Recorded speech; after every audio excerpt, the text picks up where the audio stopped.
How am I going to entertain myself on Friday night? There is something more than that. And Isaiah felt the tug of that to be a part of something large, broader than, because hasn't it been said that Christian vocation, which is for all of us, is that place of intersection where what gives us gladness, it intersects with the needs of the world. Look, there are plenty of needs out there. That's what Isaiah heard about. God said, whom shall I send? So God's still saying that. Whom shall I send into a world? There's so much drudgery out there. There's so much grief out there, and emptiness and pain and fear. And I think if we keep listening to that voice, it's going to take us to the place where we are most needed and where we need to be. It's going to be like one day the phone rings and it's for us. And we find ourselves not so much jumping out of our skin, but into our true skin, what we were made for. Look, I think we can go pretty long stretches and have a hard time hearing the voice. I do at times. I know it and I believe it. But there's so many voices to listen to. One thing that's helpful for me is that when I seem to be somewhat distant from that is to go back to some of those moments where, okay, yeah, I can remember that.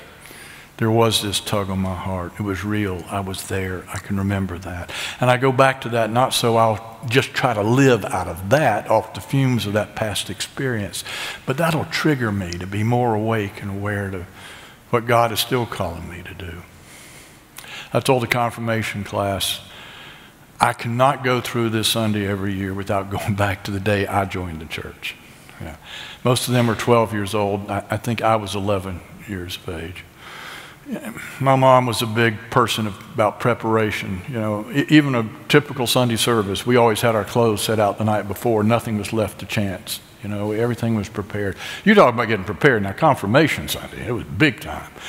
I had to go shopping. I was an 11-year-old boy. I didn't like to go shopping. We went out.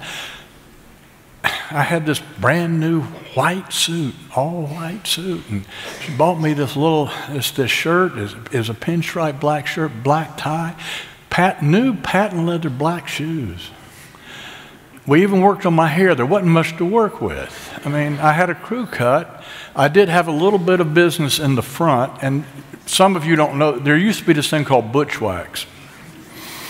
And we did a little job with the butch wax, and I had a little action in the front going there. And one of the confirmation class last week said, Mr. Blackburn, you must look spicy. I didn't know what that, I'm not sure what that means. Okay? So, I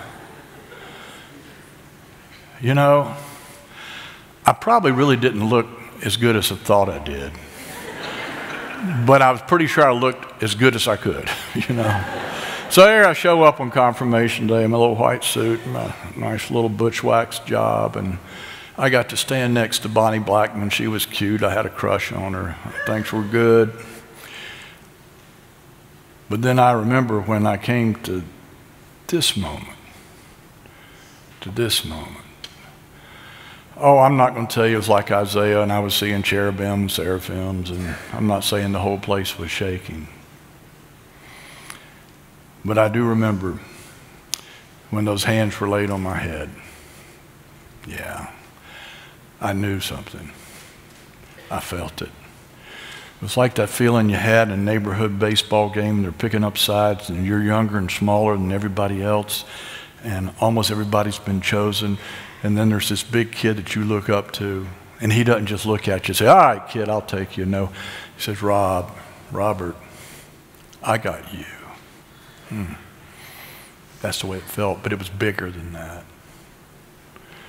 It was from the very source of life. I don't know how to describe it, confirmation class. I tried. I guess the best thing I can do is say, I knew I was being entrusted with something. It was the joy, the honor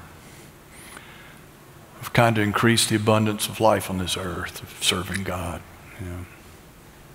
This is what I knew that day. And a lot of things I didn't know.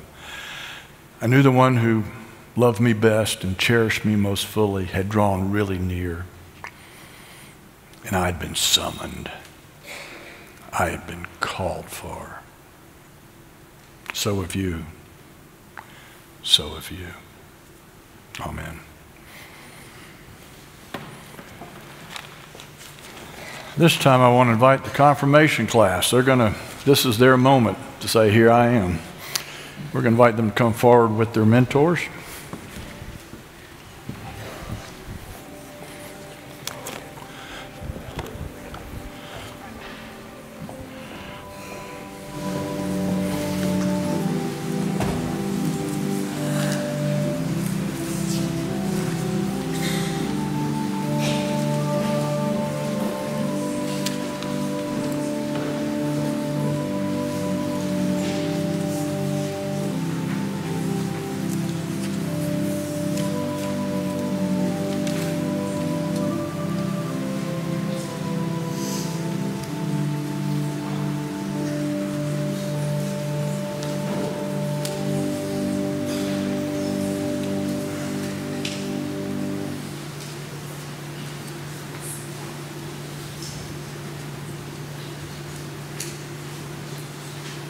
We've been on a year-long journey together, and here we are. I mean, it's brought us to this moment. And this isn't the end of the journey.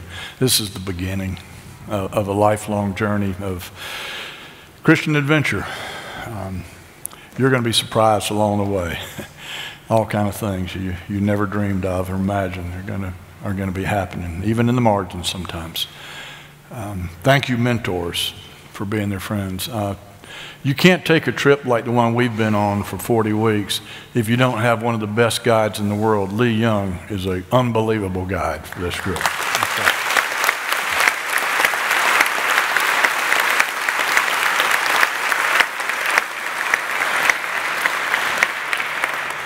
Okay, now this is the moment we said we're going to treat you like adults around here. Doesn't matter what society says. They don't give you a driver's license yet. They won't let you vote.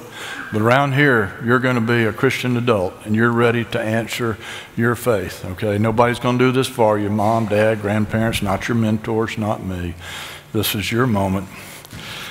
So your journey